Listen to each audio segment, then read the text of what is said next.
Shalom and welcome back. In this video, we're going to begin to explore the trajectory of King Solomon. We're going to take a look at some of the choices God gave him and how he dealt with those choices.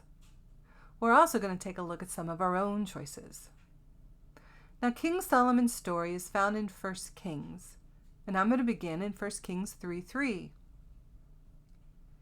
Now Solomon loved the Lord, walking in the statutes of his father David, except he sacrificed and burnt incense on the high places.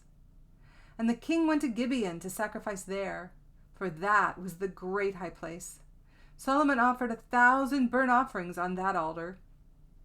In Gibeon the Lord appeared to Solomon in a dream at night, and God said, "Ask what you wish me to give you."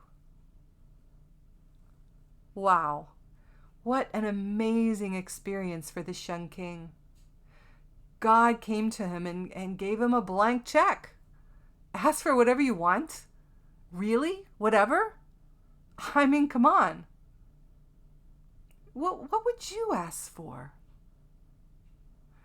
So let's turn the tables. Let's imagine that the God of the universe appears in your bedroom tonight. And he says, "Ask me for whatever you want." What would you ask for? Let's take a minute and formulate our answer.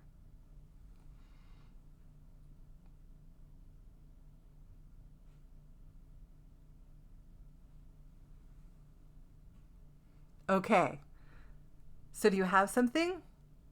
Do you know what you'd ask for? So let's start with Solomon.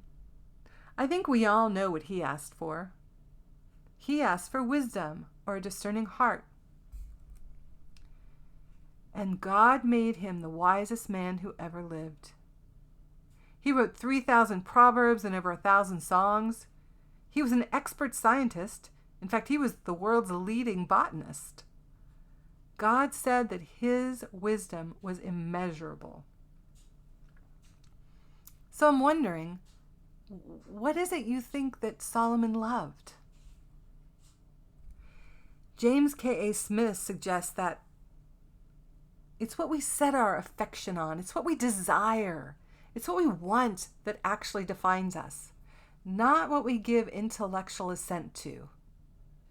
Our desires, our cravings, our longings, those are what we actually want. That is where our heart is. So, what did Solomon actually love? Let's see if James Smith can help clarify this for us.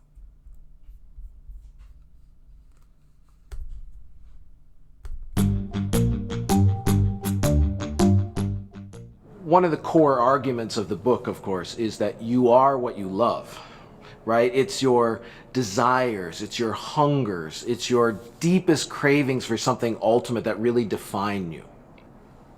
That's the first core conviction.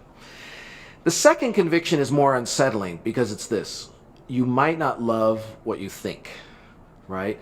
Because your loves, your longings, your desires, your cravings are shaped and formed and aimed not through what you know. They're not necessarily aimed and calibrated by what your intellect has discovered.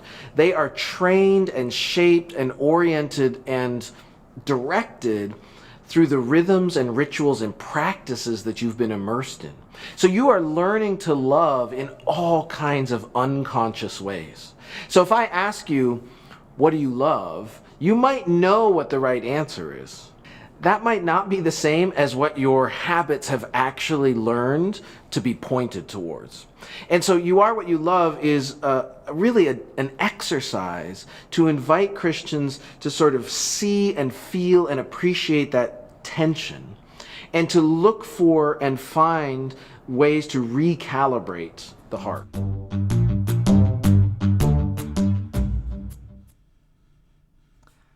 So from all appearances, it seemed like Solomon loved God. There he was at Gibeon, sacrificing to God 1,000 burnt offerings. He asked God for wisdom. He didn't ask for riches or fame or influence. He asked for wisdom. The question is, where was Solomon's heart? And what trajectory was it on? Now, the heart can be a tricky thing. From all appearances, it seemed like Solomon wanted God, but did his choices bear out that desire?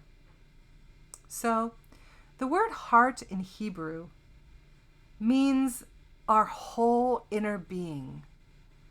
It's not the seat of our emotions as we think about it in English in America. It's our will and our mind and our emotions. It's all three together. So the question is, where was Solomon's heart? Let's look at some of this scripture. Psalm 73:26. My flesh and my heart may fail, but God is the strength of my heart and my portion forever. Matthew 6:11. For where your treasure is, there your heart shall be also. And then Proverbs 4:23 that Solomon actually wrote, guard your heart with all diligence, for from it flow springs of life. So, what is it that we actually love? There are so many things we can love today. You know, you're a student, so you could love straight A's. If you're a video player, you could love Fortnite or Apex Legends. You could love the church. But loving the church and loving God aren't the same thing, are they? Maybe you could love shopping and you like to worship at the altar at the local mall. Maybe you love money and there's a greedy part of you. How about Instagram? Maybe you really love your social media platforms. Maybe you love really pretty fast cars. Some of us have a secret passion, and we've let ourselves love things that are really bad for us, and we hide them from other people. Some of us love food. I could go on and on. There are so many things that we can give our love to. But this is where I'm going to end this video.